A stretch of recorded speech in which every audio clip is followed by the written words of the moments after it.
1.1 Yes FM. At kasama mo na ako, DJ B-Boy Bibo.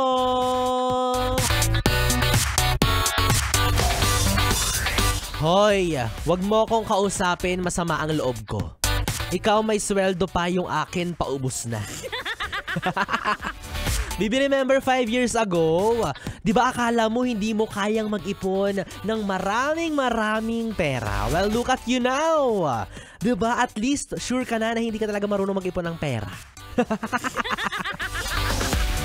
Ay nako, baka naman kasi kagaya kita na maraming gastusin, maraming responsibilidad, kaya yung pangarap natin na mag-ipon ay hindi matupad-tupad. Kaya ikaw ate o kuya, alam kong kagaya kita na takot mawalan o manakawan ng wallet. Hindi dahil sa pera, kundi dahil nakakahiya sa makakakuha. Wala siyang mapapala. Pag binulatlat niya yung wallet mo, di ba? Puro ID lang na puro pagmumukha mo yung makikita. Tapos yung mukha hindi pa kaaya-aya. Nanakawang ka na, nilait ka pa. Kaya cheer up sa'yo na breadwinner kung tawagin. Ano ba naman kasi yan? Sa dinami-dami ng contest sa mundo, yan pa talaga yung pinanalo mo, tapos tinapay pa yung premyo.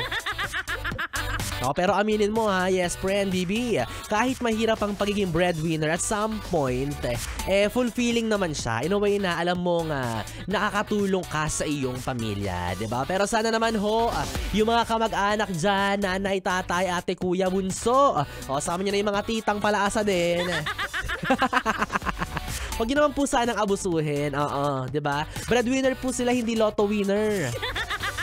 Oo, pinaghihirapan nila yung perang inaambag nila sa pamilya. At saka sana naman no, kapag porkit dumating sa point na wala na siyang pera, wala na siyang mailabas, huwag niyo naman yung ine-etchepwera niyo na sa pamilya.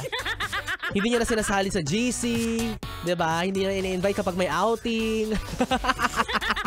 Grabe naman yun. In-unfamily. Buti pa sa Facebook, unfriend lang, sa inyo unfamily.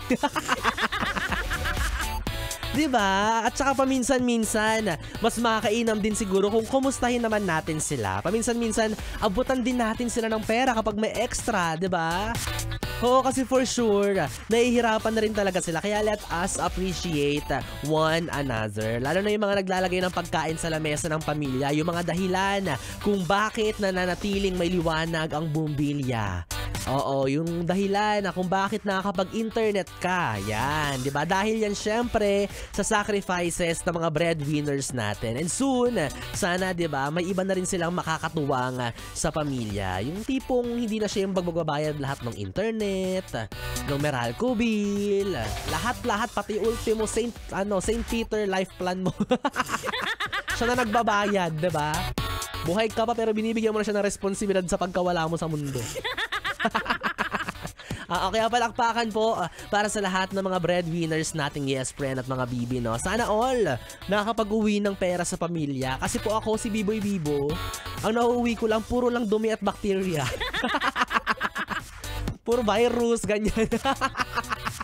Uuwing may sakit.